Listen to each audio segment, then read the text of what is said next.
On a fait pousser les champignons du sol. Donc là, vous voyez les champignons qui sont en train de se mouvoir.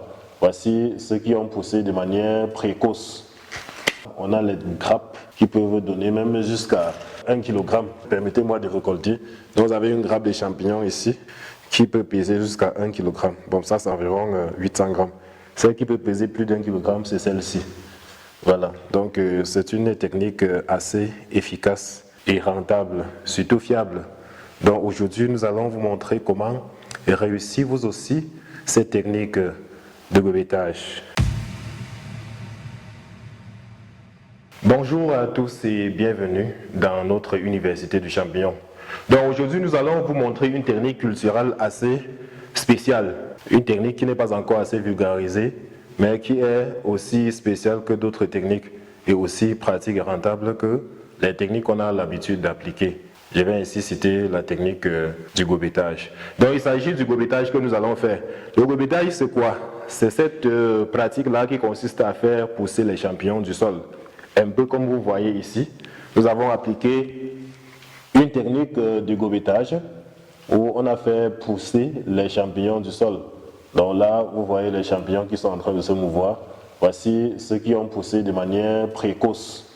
Alors, pour le faire, la première des choses dont vous devez faire, c'est que vous devez disposer des bacs, comme ce que vous voyez dans notre salle là. Ici, nous avons conçu les bacs en bambou. Donc, on a fait les bacs d'une hauteur de 20 cm, de largeur d'1 mètre et des longueurs d'environ 3,80 m. Donc, on a conçu ces bacs.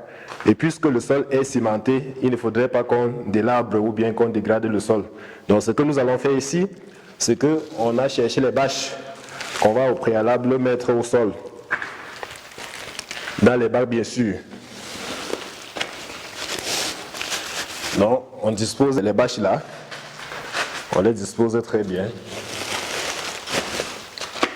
Donc, avant même de disposer les bacs, je dois préciser que pour réussir cette opération, vous devez mobiliser un ensemble d'éléments, à savoir la bâche, comme je viens de le dire, les bacs. Vous devez disposer de la terre, une bonne terre bien sûr, de la terre meuble. Voilà, donc ici, là, nous avons de la terre meuble, pas sableuse.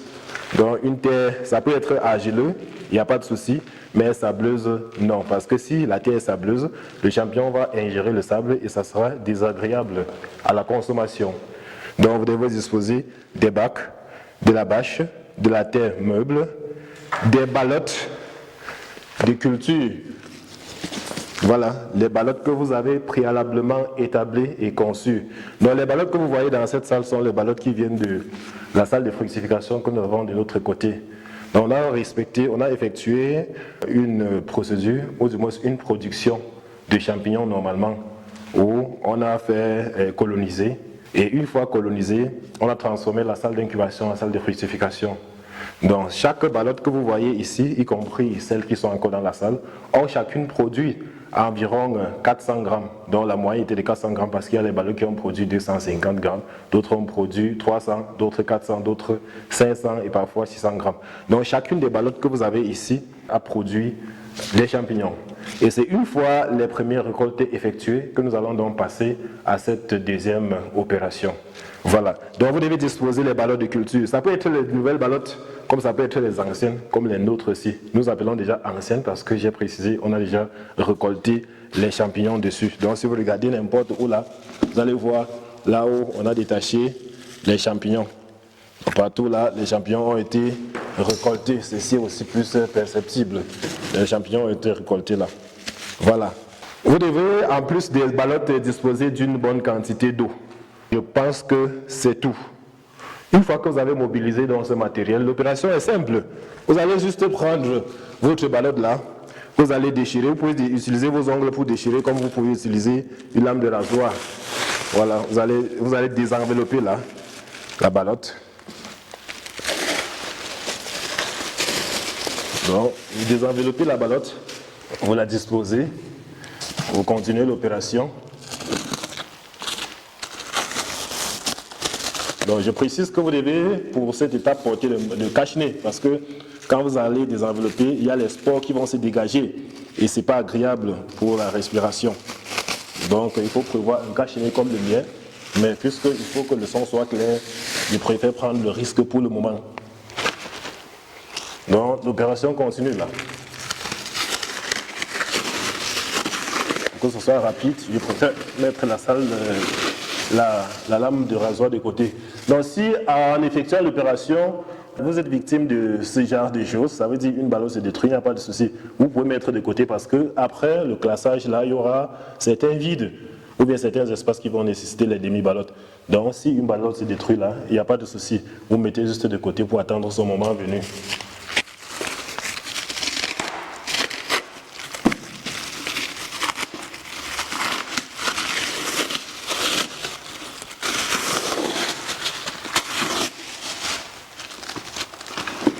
Donc vous classez là.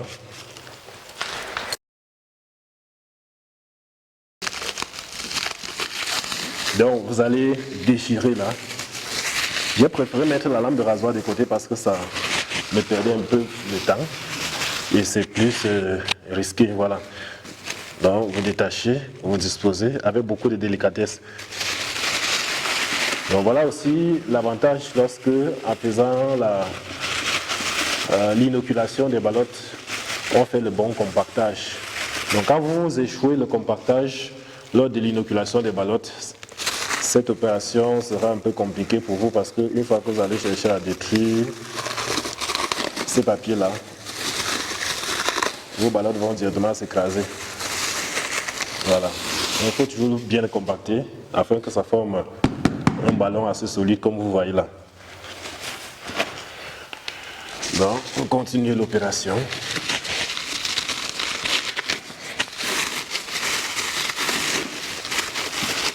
Je précise que vous soyez à Douala, à Yaoundé, bref, dans n'importe quelle ville, vous pouvez appliquer cette technique, ça marche très bien. Voilà, et ça a beaucoup d'avantages parce que lorsque nous sommes sur la technique de production sur étagère et que le moment d'arroser arrive, ça veut dire lors de la fructification, et que par malchance, on est en saison sèche comme c'est le cas maintenant, on est obligé de faire parfois les arrosages au matin, midi, soir. C'est pas assez facile. Si vous êtes dans une zone en manque d'eau, un peu comme c'est le cas chez nous maintenant, on a un peu des problèmes d'eau dans notre site. Si vous... Attention, voilà donc ce que je disais, ça c'est un mauvais compactage qui a été fait. Voilà. Donc je disais que si vous êtes dans une zone où l'adduction d'eau est un peu compliquée, vous allez souffrir. Vous ne pourrez pas rentabiliser votre production. Voici donc le secret pour vous, pour pouvoir rentabiliser, parce que ici l'arrosage, contrairement à ce qui se passe quand on fait la culture sur étagère, ça peut se faire une fois tous les 2 ou 3 jours. Donc vous venez là, vous arrosez une fois juste, et vous partez là attendre 2 ou 3 jours avant de venir encore arroser. Et quand vous allez venir, vous allez vous rendre compte qu'il y aura toujours de l'eau ou bien de l'humidité sur votre sol ou bien substrat. Donc je précise que ceci que vous voyez a été arrosé il y a de cela 3 jours. Et on est arrivé là. On a le choix d'arroser ou bien de ne pas arroser aujourd'hui. Et puisque nous sommes déjà là, on va arroser parce qu'on pourra encore faire 3 jours avant de passer. Voilà. Donc l'opération continue. Et quand vous avez un espace comme celui-ci et une ballotte comme celle-ci, c'est très facile. Vous allez juste essayer de trouver la bonne forme là. Vous essayez de trouver la bonne forme. Et puis, vous l'introduisez. Voilà. Donc, et les résidus, si vous allez combler les petites lacunes qui sont là avec, vous allez combler les lacunes avec.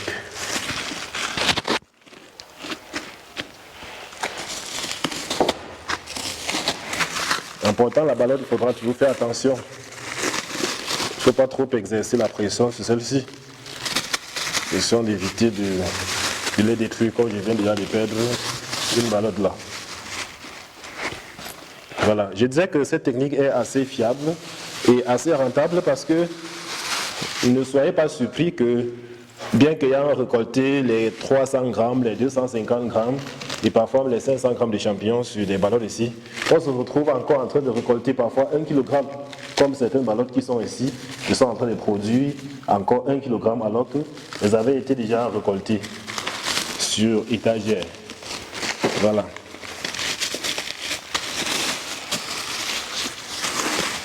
Donc je précise que comme dans tout projet, il faut toujours prendre la peine de tester. Donc nous avons fait ce bac-ci, c'était en quelque sorte un bac pilote pour d'abord nous rassurer que cette technique pourra très bien marcher dans notre salle. Donc on a fait d'abord les bacs, normalement, c'est environ 16 bacs qu'on a fait dans la salle. Et ici, on a fait une expérimentation.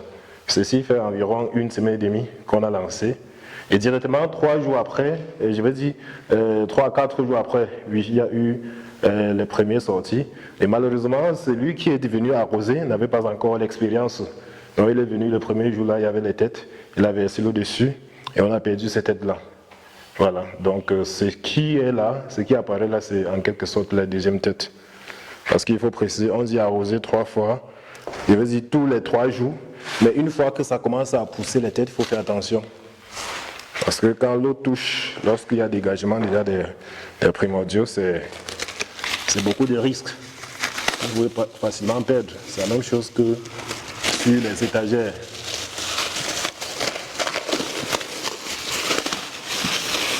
Voilà. Donc pour le moment, je vais d'abord arrêter là. Bon, je comble le vide ici. J'arrête. Avant de continuer dans la salle.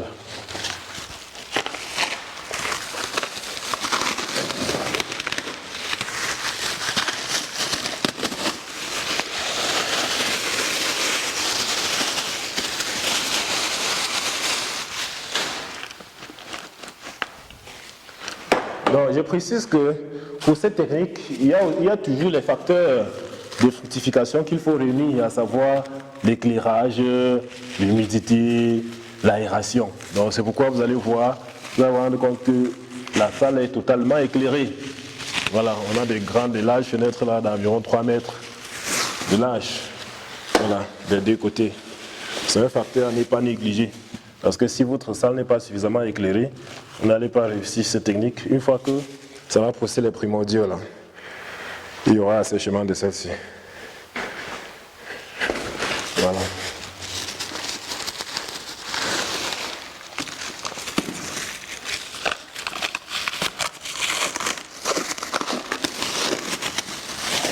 Voilà. Donc parfois, vous pouvez vous rendre compte qu'il y a tellement de vide là. Vous prenez juste une ballotte qui est déjà presque en train de se détruire. Vous l'utilisez donc pour combler les vides en question. Vous l'utilisez là pour combler. Ceci dans le but de ne pas faire ce que les ballottes absorbent trop de terre. Oui. Donc c'est très simple. Voilà. Cela étant fait, voici environ 1 mètre carré. Ça va prendre combien là? 1, 2, 3, 4. 4 x 4, 16. Voilà. Donc voilà 16 ballottes, plus 2 ballottes qu'on a détruites là pour couvrir les vides, ça fait 18 ballottes. Donc sur environ 1 mètre carré. Une fois qu'on a étalé de la sorte, la prochaine opération consistera tout simplement à verser une couche de terre dessus. Donc c'est pas aussi compliqué que ça. On va se verser une couche de terre dessus d'environ 1 à 2 cm. Bon, ici, ce que nous allons faire, ça, c'est notre terre ici un peu particulière. Ceci, c'est en quelque sorte la terre de pépinière qu'on a récupérée. On a eu perte de plants. Comme trouver aussi de la bonne terre ici un peu compliqué, on a voulu exploiter ça autrement parce que la terre ici est un peu sableuse. Et cette terre de pépinière vient de justement notre pépinière. Les plants ont échoué dedans et directement on a porté pour venir exploiter à d'autres fins ici. Donc l'opération est simple. On va porter la terre là, j'espère que vous voyez bien, et on va juste verser au-dessus de ceci. Également encore le noyau d'avocat dedans. C'est la terre de pépinière.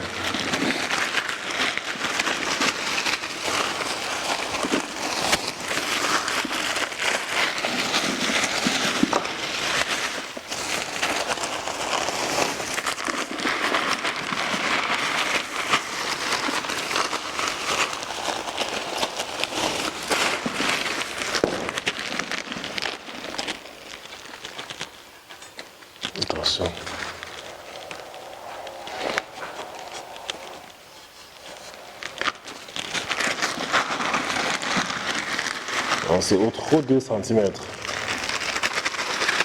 On a 2 cm de couche de terre.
Voilà, donc voici votre gomittage qui est donc désormais établi.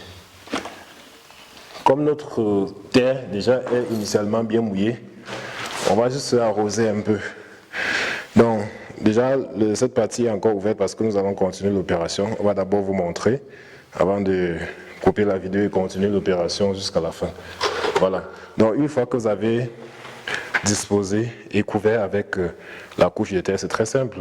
La prochaine opération consistera juste à porter de l'eau dans l'arrosoir. J'insiste que dans l'arrosoir parce que beaucoup vont chercher à porter l'eau dans le seau et commencer à asperger. Il faut savoir que si vous commencez à asperger, vous allez lessiver les ballottes. Donc vous allez laver la terre là. Donc c'est mieux d'utiliser l'arrosoir comme ça. L'eau va tomber en fines gouttes. Voilà.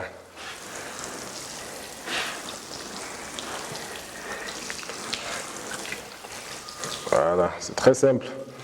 On n'arrose pas trop, on ne dose pas trop. Ça va.